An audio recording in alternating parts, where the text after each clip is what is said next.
À l'occasion de l'exposition de Méliès à la 3D qui se tient à la Cinémathèque de Paris, nous avons rencontré Douglas Trumbull, maître des effets spéciaux, qui a servi la vision des grands réalisateurs du nouvel Hollywood, dont Stanley Kubrick, Ridley Scott, Steven Spielberg ou plus récemment Terrence Malick. Comment voit-on le cinéma en 2016 après l'avoir disséqué, trafiqué et idolâtré pendant plus de 50 ans? Réponse légèrement inquiète. Your job, in a way, your career is being in between a magician, a craftsman, a scientist, an inventor. How would you define what you do? Well, I start by defining it as being a filmmaker. And there are many different kinds of filmmakers, as you know. There's some who really focus on the acting. There's some who focus on the script. Some who focus on their auteur oeuvre of trying to be a single-minded control of a very complex emotional storytelling process. And my own process is experience making, which is to create some environment or some situation or some visual spectacle that goes beyond the normal conventions of our everyday lives. How do you deal with the idea of limitation? Well, I was very fortunate as a young man to work for Stanley Kubrick, who was a very visionary filmmaker, but who was also very determined to challenge convention. And he said, if everyone's doing that, I'm going to do that. And so anything that came up, any scene, every design, any miniature, any set, any camera, he said, no, I want to do it differently. That turned out to be what my skill is, one of my skills, which is kind of engineering and science technology, which is to build on the history of cinema, which is very technological. I mean, cinema is not painting, it's not poetry, it's not literature. It's an art form that's based on the technology of film and cameras and lenses and lights and photographic technologies that support this cinematic storytelling form. Another thing I learned from Stanley Kubrick, he realized way back then, in 1965 when we were working on the movie, that he wanted people to stop talking and just show you spectacle and just have the audience feel like, oh, we've been transported through time and space to another dimension. Wow, this is fun. And oh, it's really weird, I don't understand it. And so people think about it over and over. And it's enigmatic.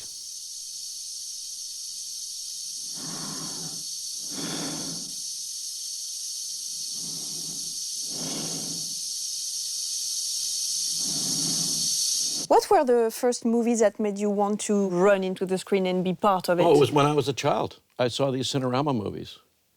And most of them were documentaries. These early Cinerama movies, the screen was huge. It was like 100 feet wide, which is 35 meters wide. Huge, very deeply curved, wide screen. And I'm climbing a mountain, or I'm flying in a plane through the Grand Canyon, or I'm on a sailboat, or I'm underwater, or any of the number of things they did in the old days of Cinerama. I felt that I was there. And it profoundly affected me as a young person. But with this love of experience and immersion that you have towards the screen, how do you feel watching television? I think television gives you information and tells stories. It does not give you immersive spectacle. It's two different emotions for you? It's just totally different emotion. So it's not that I'm antagonistic to television. I watch it whenever I can because I get information or news or whatever I'm interested in. But my particular interest is in helping people define that a cinema experience has the potential to be quite different from television. And if we do it, and if we do it well, we do it like what I learned from Stanley Kubrick on 2001, you will say to yourself, I want to go to a movie theater to see that. It's different. Most people are not conscious of that difference. New generations, maybe, because we've grown up with this, like you say, this balance being made so close from TV to cinema that we watch Game of Thrones, we're like... Exactly, we think, oh, it's fantastic. You know, the special effects are great, the performances are great, the lighting is great, the photography is great. It's great, you know, it's really interesting. I feel a responsibility that cinema must deliver something better and different from television. I see a problem developing, at least in the United States, where movie attendance is starting to decline.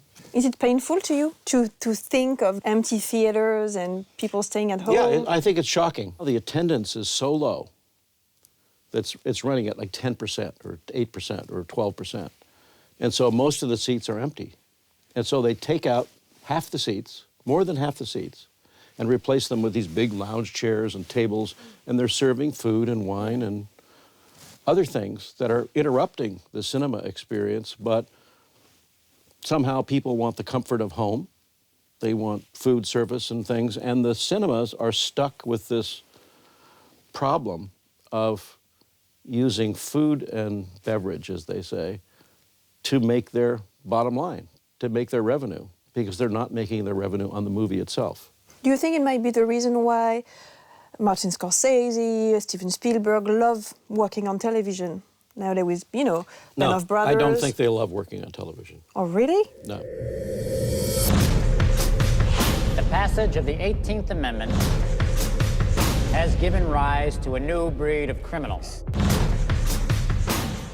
They have no alternative.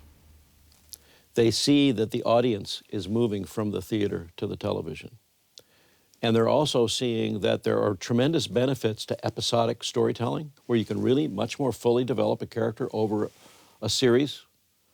And a lot of directors really feel fulfilled by that. And it's true. It's great. I'm not saying there's anything wrong with that. It's very, very good. But my particular personal interest is in creating an alternative to television. The younger audience today have never seen Cinerama, have never seen 70 millimeter. They don't know what they're missing. And so it's time, it's not like I'm trying to bring back the past, because I don't. I want to bring back the future. Pour ramener le futur, Douglas Trumbull prépare un film de science-fiction qu'il promet grandiose et immersif. Aucune date de sortie pour le moment, mais on vous tient au courant.